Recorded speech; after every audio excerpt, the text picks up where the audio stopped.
नमस्कार, मैं हूं चंदन गुप्ता। हमारे YouTube चैनल में आपका फिर से स्वागत है। आज मैं आपके सामने एक क्वेश्चंस करने वाला हूं। मैं ये पूछना चाहता हूं, क्या आप घर में बल्ब जलाते हैं? आप ऑब्वियसली बोलेंगे सर बिल्कुल जलाते हैं। अगर मैंने पूछा आपसे क्या सर आप पंखा यूज करते हैं, आप श्योरली बोलेंगे सर मैं बिल्कुल पंखा यूज करता हूं। अगर मैं पूछूं सर आप इस पंखे या बल्ब को किसके वजह से यूज करते हैं, तो आप ऑब्वियसली बोलेंगे कि सर मैं इलेक्ट्रिसिटी के द्वारा ही यूज कर पाता हूं। जी दोस्तों, आज मैं आपके सामने कुछ इसी से रिलेटेड टॉपिक लेके आया हूं जिसका नाम है इलेक्ट्रिसिटी। आज मैं इस वीडियो के माध्यम से इलेक्ट्रिसिटी के बारे में अध्ययन करने वाला हूं। चलिए आइए हम वीडियो को स्टार्ट करते हैं।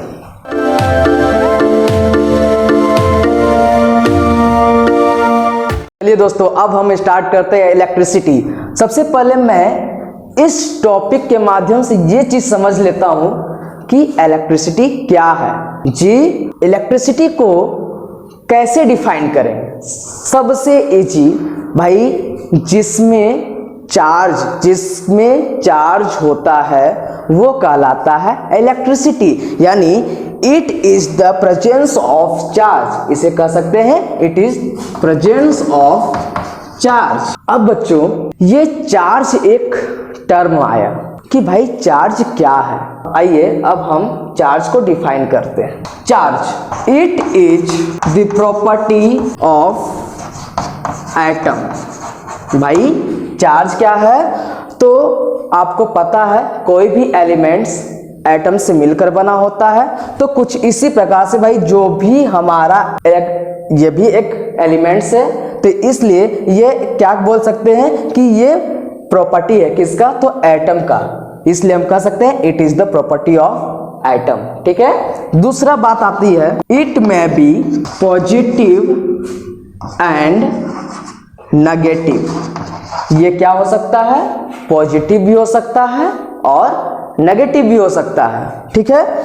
तीसरी बात, like charge repel each other and unlike charge attract each other. समझ में आया बच्चों? Like charge repel each other and unlike charge attract each other. मतलब ये बोल रहा है कि जो एक जैसा चार्ज होता है वो रिपेल होता है, ठीक है, यानी कि दूर जाता है, और जो अनलाइक चार्ज होता है वो अट्रैक्ट करता है। बात समझ में आई? अब बात करते हैं हम चौथे नंबर की। It's SI unit coulomb. इसका एसआई यूनिट क्या होता है? कूलम, जिसे हम कैपिटल सी के द्वारा रिप्रेजेंट करते हैं। बात समझ में आई? तो भाई मैंने चार्ज के बारे में क्या देखा कि it is the property of atom. दूसरा क्या देखा? It may be positive and negative. तीसरा क्या देखा? Like charge repel each other and unlike charge attract each other. Its SI unit coulomb. ठीक है। अब हम चार्ज के और डीपली में जाते हैं। आइए देखते हैं चार्ज के बारे में। चार्ज में जो भी होता है वो क्या होता है? एटम होता है। एटम क्या चीज से मिलकर बना होता है बच्चों? तो पहला इलेक्ट्रॉन, ठीक है, दूसरा प्रोटॉन एंड तीसरा न्यूट्रॉन एंड तीसरा क्या है? तो न्यूट्रॉन है। भाई इसमें क्या होता है कि इलेक्ट्रॉन जो होता है वो हमेशा नेगेटिव चार्ज लेता है, प्रोटॉन हमेशा पॉजिटिव चार्ज लेता है, और न्यूट्रॉन कोई चार्ज नहीं लेता है। बात समझ में आई? भाई चार्ज में जो एटम्स होते हैं वो क्या क्या होते हैं? तो इलेक्ट्रॉन, प्रोटॉन एंड न्यूट्रॉन। और इलेक्ट्रॉन हमेशा नेगेटिव चार्ज लेते हैं, प्रोटॉन हमेशा पॉजिटिव चार्ज लेते हैं, एंड न्यूट्रॉन ना तो पॉजिटिव चार्ज लेते हैं और ना तो नेगेटिव चार्ज लेते हैं। ठीक है। अब हम बात करते हैं चार्ज ऑन वन इलेक्ट्रॉन, यानी कि एक इलेक्ट्रॉन में हमारा चार्ज कितना होता है। तो हमारा एक इलेक्ट्रॉन में चार्ज होता है -1.6 इंटू 10⁻⁻19 कूलम्स। याद रखिएगा, जब इलेक्ट्रॉन्स की बात आए तो माइनस, और जब प्रोटॉन की बात आए तो प्लस, क्योंकि इलेक्ट्रॉन हमेशा माइनस चार्ज लेता है और प्रोटॉन हमेशा प्लस चार्ज लेता है। ठीक है।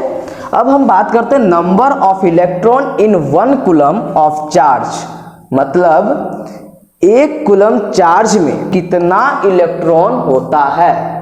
ठीक है, तो n equal to 6.25 into 10⁻18 coulombs. ठीक है, बात समझ में आई। अब चार्ज को किससे डिनोट करते हैं, तो चार्ज को सिंपली कैपिटल Q से डिनोट करते हैं, और चार्ज इक्वल टू क्या हो जाता है, तो N/E। यहां से एक फॉर्मूला निकल जाता है चार्ज का, जो Q बराबर N/E।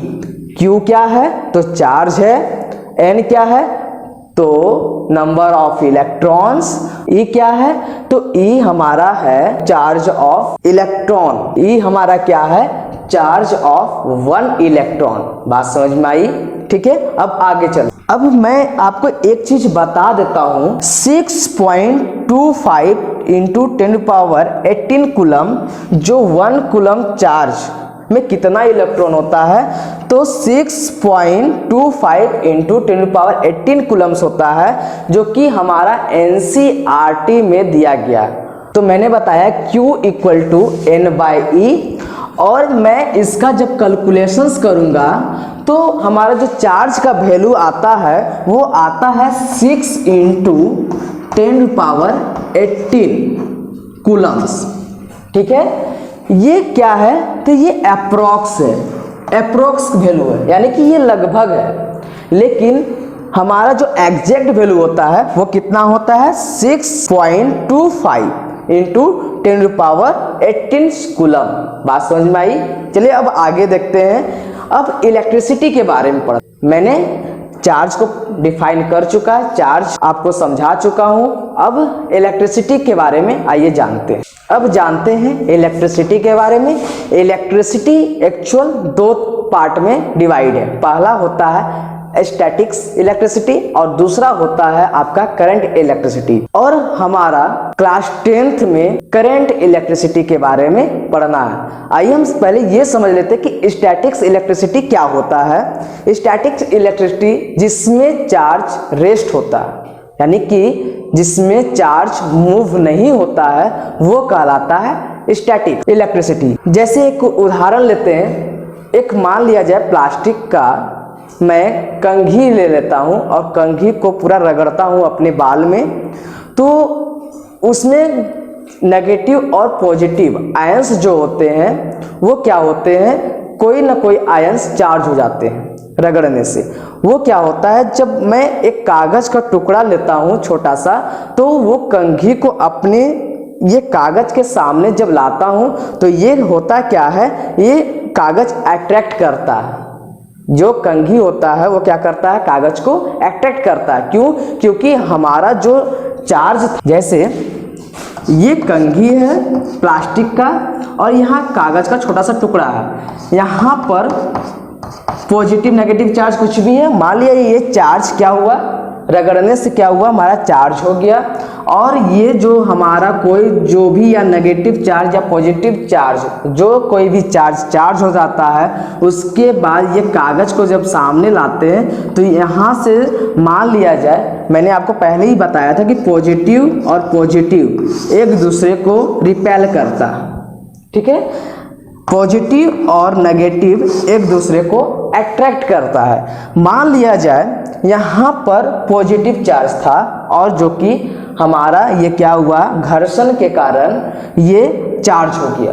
ठीक है, चार्ज होने के बाद जब मैंने कागज के तरफ लाया तो यहाँ से जितने भी नेगेटिव चार्ज थे एक दूसरे को क्या कर लिए, अट्रैक्ट कर लिए। बात समझ में आई।